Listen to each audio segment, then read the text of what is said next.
నమస్తే friends, welcome to medical knowledge Telugu. Friends, ఈ రోజు మనం మెడికల్లో లాప్రోస్కోపిక్ సర్జరీ అని పిలువబడే ఒక మెడికల్ సర్జరీ ట్రీట్మెంట్ గురించి తెలుసుకుందాం. సో ఈ రోజు ఈ టాపిక్ నేను పిక్ చేయడానికి గల కారణం ఏంటంటే, నా డైలీ లైఫ్ లో చాలా మంది నా ఫ్యామిలీ ఫ్రెండ్స్ తెలిసిన వాళ్ళు, బాబు నాకు ఒక ప్రాబ్లం వచ్చింది, నేను డాక్టర్ గారి దగ్గరికి వెళ్ళాను, సర్జరీ చేయాలన్నారు, లాప్రోస్కోపిక్ సర్జరీ అన్నారు, ఓపెన్ అన్నారు, దాని గురించి నాకు ఏమాత్రం ఐడియా లేదు, బాబు నీకేమైనా తెలిస్తే చెప్తావా అని వాళ్ళు చాలా భయపడి అండ్ కంగారు పడి అడగడం. సో ద ఫ్రెండ్స్, నేను ఆ టైంలో నేను అబ్జర్వ్ చేసింది ఏంటంటే, వాళ్ళకి వచ్చిన ప్రాబ్లం పక్కన పెడితే వాళ్ళకి దాని గురించి ఒక అవగాహన అండ్ మినిమం నాలెడ్జ్ లేకపోవడంతో వాళ్ళంతా పానిక్ అవుతున్నారంటే, ఆ ప్రాబ్లం వచ్చిన దానికన్నా దీనికే ఇంకా ఎక్కువ పానిక్ అవుతున్నారు. సో నేను చెప్పేది ఏంటంటే ఫ్రెండ్స్, మనకి లేదా మన ఫ్యామిలీ ఫ్రెండ్స్ కి ఎవరికైనా సరే ఫ్యూచర్ లో ఎలాంటి హెల్త్ ప్రాబ్లం వచ్చినా సరే దాని గురించి ఎంతో కొంత మెడికల్ నాలెడ్జ్ మనకు ఉంటే కనుక అది మనకు అర్థం చేసుకోవడానికి, అదే విధంగా ముఖ్యంగా పానిక్ అవ్వకుండా ఉండడానికి అది ఎంతో హెల్ప్ఫుల్ అవుతుంది.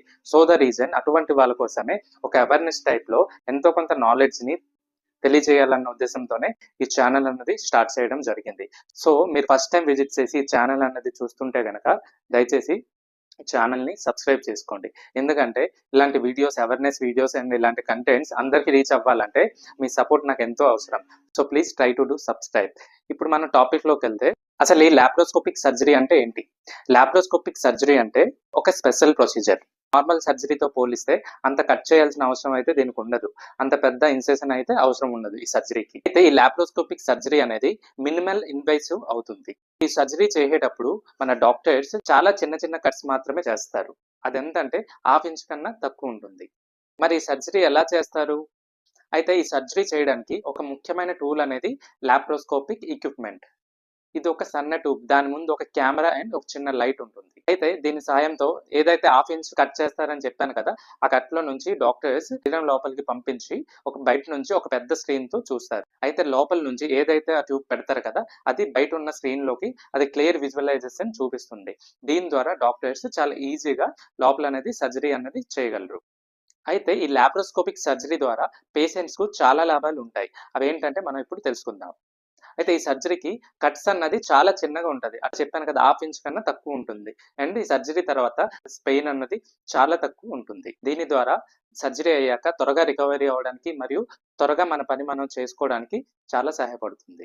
ఈ సర్జరీలో చిన్న కట్స్ అవుతాయి కాబట్టి పెద్ద మార్క్స్ ఏమి మన శరీరంలో పడవు. ట్రెడిషనల్ సర్జరీతో పోలిస్తే ఈ సర్జరీలో ఇన్ఫెక్షన్ మరియు బ్లడ్ లాస్ అన్నది చాలా తక్కువ ఉంటుంది. ఈ లాప్రోస్కోపిక్ టెక్నిక్ చాలా సర్జరీస్ కి యూజ్ చేస్తారు. ఎగ్జాంపుల్ కి చూసుకుంటే గాల్ బ్లాడర్ రిమూవ్ చేయడం, హిస్టెక్టమీ రిమూవ్ చేయడం, తర్వాత హెర్నియా సర్జరీస్, ఇవన్నీ ఈ లాప్రోస్కోపిక్ టెక్నిక్స్ తో డాక్టర్స్ చేస్తారు. లాప్రోస్కోపిక్ సర్జరీ ఒక గ్రేట్ ఎగ్జాంపుల్ టెక్నాలజీ మనకి ఎలా సహాయపడుతుంది అని. సో ఫ్రెండ్స్, ఇటువంటి ప్రాబ్లమ్స్ మీకు ఎప్పుడైనా వచ్చి ఇలాంటి సర్జరీ చేయాలంటే దీని గురించి మీరు మీ డాక్టర్స్ ని అడగొచ్చు. సో ఫ్రెండ్స్, ఈ వీడియోలో లాప్రోస్కోపిక్ సర్జరీ గురించి ఎంతో కొంత నాలెడ్జ్ మీరు తెలుసుకున్నారని నేను ఆశిస్తున్నాను. ఈ వీడియో కనుక నచ్చితే ఈ వీడియోని ఒక లైక్ చేసి మీ ఫ్రెండ్స్ అండ్ ఫ్యామిలీ మెంబర్స్కి షేర్ చేయండి. ఎందుకంటే ఇలాంటి ఇన్ఫర్మేటివ్ టాపిక్స్ అండ్ ఇలాంటి అవేర్నెస్ టాపిక్స్ అందరికీ తెలియాలి. For more medical interesting topics గురించి మన ఛానల్ని సబ్స్క్రైబ్ చేయండి. ఒక ఆరోగ్యకరమైన రేపటి కోసం మనం అందరం కలిసి కృషి చేద్దాం. Thanks for watching.